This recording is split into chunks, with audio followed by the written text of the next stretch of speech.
اعوذ باللہ من الشیطان الرجیم بسم اللہ الرحمن الرحیم رب اشرح لی صدری ویسر لی امری واحلل عقدۃ من لسانی یفقہوا قولی۔ قرآن دنیا بہترین بنانے کے طریقے سکھاتا ہے، نہ کہ صرف ثواب کی کتاب۔ ثواب تو ہر وہ چیز ہے جس میں انسانیت کا فائدہ ہے، اور گناہ ہر وہ چیز ہے جس میں انسانیت کا نقصان ہے۔ شیطان اس لیے بنا کہ وہ انسانیت کا نقصان چاہتا ہے۔ آج ہم ڈسکس کر رہے ہیں کہ اللہ کی رضا کا سب سے بڑا سبب جو ہے وہ حقوق العباد ہیں۔ حقوق اللہ تو بینک بیلنس ہے آپ کا۔ آپ دیکھ رہے ہیں میرا یوٹیوب چینل دین و دنیا۔ میں کوئی عالم دین نہیں ہوں، اگر کوئی بات بری لگے تو کامنٹس میں رہنمائی کیجیے، اور اگر بات اچھی لگے تو اس کو شیئر کیجیے، میرا چینل سبسکرائب کیجیے، کیونکہ اچھی بات کا پھیلانا صدقہ ہے۔ معزز ویورز، آج میں آپ کو ایک حدیث مبارک کا حوالہ دینا چاہوں گا۔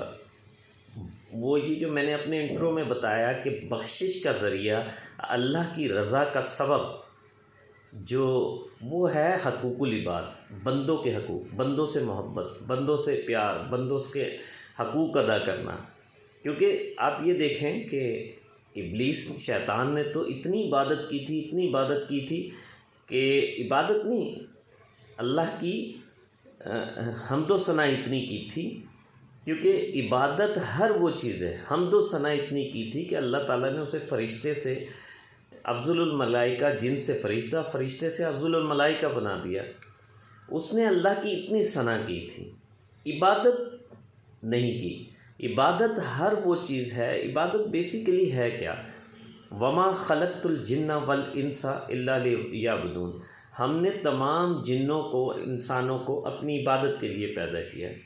اب سوچنے کی بات یہ ہے کہ جب سب کو پیدا ہی انسان کو اپنی عبادت کے لیے کیا ہے، پھر دنیا کے کام کس وقت کریں، دنیا کے امور کیسے سر انجام دیں؟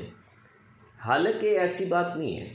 کانسیپٹ یہ ہے کہ عبادت کیا ہوتی ہے۔ عبادت کا لفظ نکلا ہے عبد سے۔ عبد کا مطلب ہوتا ہے بندہ، بندے کا مطلب ہوتا ہے غلام۔ غلام کا کام کیا ہوتا ہے کہ جو اس کا آقا حکم دے اس کو منوعن تسلیم کرے اور اس پہ عمل کرے، جس سے اس کا آقا مالک منع کرے اس سے بالکل منع ہو جائے، قطعی منع ہو جائے۔ یہ ہے عبد ہونا، بندہ ہونا، بندگی ہونا۔ تو مطلب یہ کہ بندگی کیا ہوئی، عبادت کیا ہوئی۔ عبادت ثنا کو نہیں کہتے کہ اللہ کی ذکر و اذکار کرتے رہیں، صرف وہ عبادت نہیں ہے۔ عبادت ہر وہ چیز ہے جو اللہ اور اللہ کے رسول نے بتائی۔ اللہ نے کہا اچھا، اس کا نمونہ بنا کے بھیجا۔ اس کا کیا نمونہ بنا کے بھیجا؟ کہ عبادت جو ہے آقا دو جہاں نے عبادت کی ہے، صحیح عبادت کا حق آقا دو جہاں نے ادا کیا ہے۔ اب آپ بہت ساری چیزوں کی میں آپ کو مثالیں دینا چاہوں گا۔ جیسے اللہ کے رسول نے، آج میں ایک حدیث کا حوالہ دینا چاہوں گا۔ اللہ کے رسول نے صحابہ سے عرض کیا، فرمایا، حکم کیا کہ اے صحابہ، تمہیں پتہ ہے میری امت میں سب سے مفلس شخص کون ہوگا؟ تو صحابہ نے عرض کیا، یا رسول اللہ من لا درہم، جس کے پاس درہم دینار نہ ہو۔ آپ نے کہا نہیں، میری امت میں سب سے مفلس شخص وہ ہے جو روز محشر روزہ، نماز، حج، زکوٰۃ کے ساتھ آئے گا اور جہنم میں جائے گا۔ صحابہ نے عرض کیا، یا رسول اللہ صلی اللہ علیہ وسلم، یہ کیا آپ نے حکم فرمایا؟ آپ نے فرمایا کہ ایک شخص آئے گا، نماز، روزہ، حج، زکوٰۃ سب کچھ اس نے حقوق اللہ ادا کیے ہوئے ہوں گے۔ تو ایک شخص آئے گا، کہے گا کالا مالا حاضا، کالا یسفی قدم حاضا، کالا قد شیتم حاضا، یا اللہ مجھے اس نے میرا مال کھایا۔ تو اللہ وہ جو اس کی ثنا اور نماز، روزے میں سے اس کو لے گا اور اس کی نیکیاں اس کو دے دے گا جس کا اس نے مال کھایا ہوگا۔ پھر ایک شخص آئے گا، اس نے مجھے گالی دی، اللہ اس کی نیکیاں لے گا، اس کو دے دے گا۔ پھر ایک شخص آئے گا، اس نے مجھے برا کہا، اللہ اس کی نیکیاں لے گا، اس کو دے دے گا، یہاں تک کہ اس کی تمام نیکیاں فنا ہو جائیں گی، نیکیاں ختم ہو جائیں گی۔ پھر ایک شخص آئے گا کہ یا اللہ اس نے میرے ساتھ یہ زیادتی کی تھی، یہ برائی کی تھی، یہ مجھے برا بھلا کیا تھا، یہ مجھے غیبت کی تھی، یہ میرے پہ بہتان لگایا تھا، یہ میرے پہ تشنا کیا تھا، اللہ اسی طریقے سے جب نیکیاں فنا ہو جائیں گی تو وہ جو لوگ آئیں گے ان کے گناہ لے گا اور اس شخص پہ ڈال دے گا اور اس شخص کو جہنم میں داخل کر دے گا۔ تو سب سے مفلس شخص وہ آیا نا جو سارے دولت لے کے آیا، مال یعنی نیکیاں لے کے آیا اور جہنم میں گیا۔ تو اس حدیث سے کیا چیز ثابت ہوتی ہے کہ حقوق اللہ کو آپ کی ثنا کی اتنی ضرورت نہیں ہے۔ اگر اس کو ثنا کی ضرورت ہوتی تو شیطان ابلیس نہ ہوتا ہے، شیطان نہ بنتا۔ اس کو تو بندوں کے حقوق ادا کرنا، بندوں سے محبت سے اس کا ذریعہ ہے، محبت اس کی قربت کا ذریعہ ہے۔ ثنا اللہ کی عبادت، حقوق اللہ جو ہے وہ آپ کا بینک بیلنس ہے۔ روز محشر جب آپ کی حقوق العباد میں کمی ہوگی تو ادھر سے لے کے اس میں ایڈجسٹ کر دیا جائے گا، اور اگر کوئی چیز ایڈجسٹمنٹ کے لیے نہ ہوئی تو ظاہر ہے پھر ٹھکانہ جہنم ہے۔ بعض اوقات ہم ایسا کرتے ہیں، ہم بہت پریشان ہیں، آج ہم لوگ محبتیں ڈھونڈتے پھرتے ہیں، نفرتوں کا سامنا کرنا پڑتا ہے، ہمارے اولاد بچے ہمارے فرما بردار نہیں ہوتے، ہمارے بہن بھائی دوست یار ہم سے وفا نہیں کرتے۔ اب آپ غور کریں کہ یہ کیا وجہ ہے۔ ہوتا یہ ہے کہ آپ جب بھی اللہ قرآن پاک میں سورہ رحمان میں فرماتے ہیں اللہ تطغوا فی المیزان، میزان میں کمی نہ کرو۔ اب جب آپ میزان میں کمی کرو گے تو جس کے لیے میزان میں کمی کرو گے اللہ تمہیں اس سے ذلیل کرائے گا۔ یعنی ایک مثال کی بات ہے، اس وقت معاشرے میں بہت بڑے جھگڑے کا سبب یہ مسئلہ پڑا ہوا ہے، اس لیے اسے بار بار میں ہائی لائٹ کرتا ہوں۔ ایک مثال کی بات ہے، اگر کوئی شخص اپنی بیوی کے ساتھ زیادتی کرتا ہے اور ماں کا ساتھ دیتا ہے ناجائز طور پہ، تو اس کا مطلب وہ ماں کو ظالم بنا رہا ہے، اللہ اسے ماں سے ہی ذلیل کرا دے گا۔ اگر وہ ماں کو چھوڑ کے بیوی کا ساتھ دے رہا ہے اور ماں سے زیادتی کر رہا ہے، ماں کی حکم عدولی کر رہا ہے، ماں کی نافرمانی کرے گا، تو آپ یقین کریں اللہ تعالیٰ ایک دن اس بیوی سے ہی اس کو ذلیل کرائے گا۔ اگر آپ اپنے دوست کے ساتھ مل کے اپنے بھائی سے زیادتی کرتے ہیں تو یقیناً اللہ تعالیٰ کی ذات آپ کو اسی دوست سے ذلیل کراتی ہے، بشرط یہ کہ آپ اس مقام پہ نہ پہنچ گئے ہوں کہ آپ کے اللہ ایک مقام بتاتا ہے کہ دلوں پہ مہریں لگا دی جاتی ہیں۔ وَلَهُمْ عَذَابٌ عَظِيمٌ، عذاب اگر آپ ایسا کر رہے ہیں، کسی کی حق تلفی کر رہے ہیں، کسی سے زیادتی کر رہے ہیں، کسی کی غیبت کر رہے ہیں، کسی سے بے ایمانی کر رہے ہیں، کسی سے نارملی آپ دیکھیں آج ہر بندہ پریشان ہے کہ اولاد نافرمان ہو گئی ہے، اولاد حکم نہیں مانتی، حکم عدولی کرتی ہے۔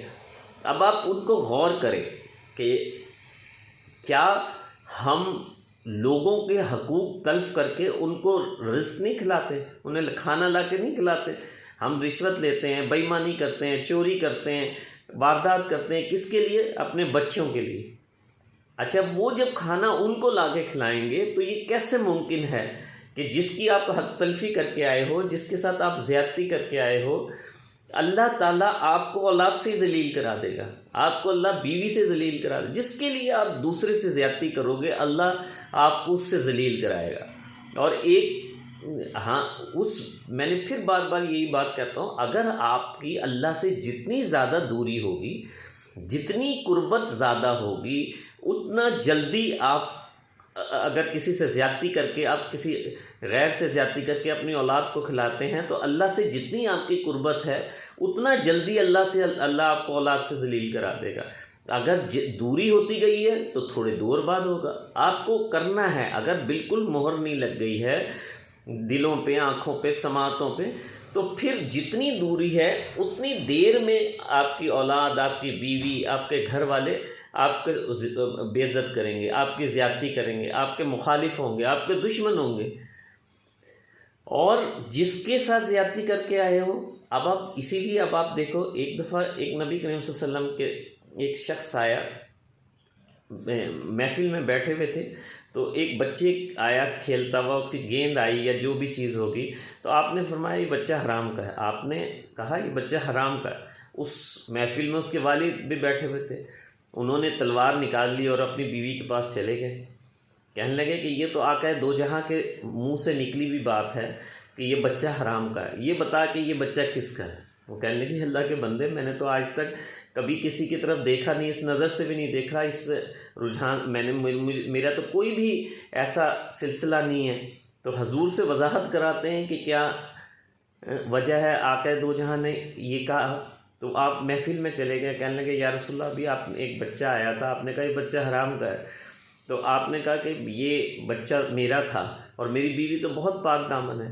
تو آپ نے فرمایا کہ جس وقت یہ بچہ اس کے شکم میں تھا تو ایک لیمو بیچنے والا آیا تھا، تو وہ لیمو والے عموماً کاٹ کے آدھا لیمو اوپر رکھ لیتے ہیں تو نمائش کے لیے، تو اس نے لیمو سے خریدے تھے اور ایک لیمو بغیر قیمت دیے اس نے کھایا تھا، اس کا جو رس ہے اس کے تخم میں شامل ہے، اس کی خمیر میں شامل ہے، اس لیے یہ بچہ، یعنی آپ آج اندازہ لگائیں ہم لوگوں کی کمائیوں کا، ہم لوگوں کے آپ دیکھیں کہ ہمارا کیا عالم ہے، ہم ان چیزوں کو دیکھتے ہی نہیں، نہ ہم انسان کسی پہ ظلم کرتے ہوئے سوچتے ہیں، نہ ہم کسی کی غیبت کرتے سوچتے ہیں، نہ ہم کسی سے بہتان لگاتے ہوئے سوچتے ہیں، نہ چوری نہ واردات کچھ کرتے ہوئے سوچتے ہی نہیں اب تو۔ اچھا، جتنا گناہ کا احساس کم ہوتا جاتا ہے، اگر آپ نے یہ اندازہ لگانا ہے کہ اللہ سے ہماری کتنی قربت ہے تو آپ یہ اندازہ لگائیے کہ گناہ کا احساس آپ کے دل میں کتنا ہے۔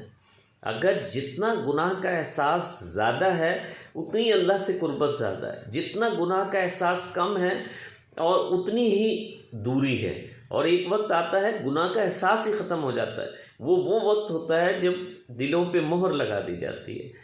تو کوشش کرنا چاہیے حقوق العباد کا بہت زیادہ خیال رکھیں۔ حقوق اللہ تو اللہ کے حقوق ہیں، اللہ معاف کر سکتا ہے، اللہ کوئی ضرورت نہیں ہے، لیکن حقوق العباد اللہ فرماتا ہے میں نہیں معاف کروں گا، وہی معاف کرے گا جس کا حق ہے۔ تو کوشش کرنی چاہیے کہ حقوق اللہ کا خصوصی طور پہ خیال رکھیں۔ ملتے ہیں ایک اور پروگرام کے ساتھ۔ السلام علیکم ورحمۃ اللہ۔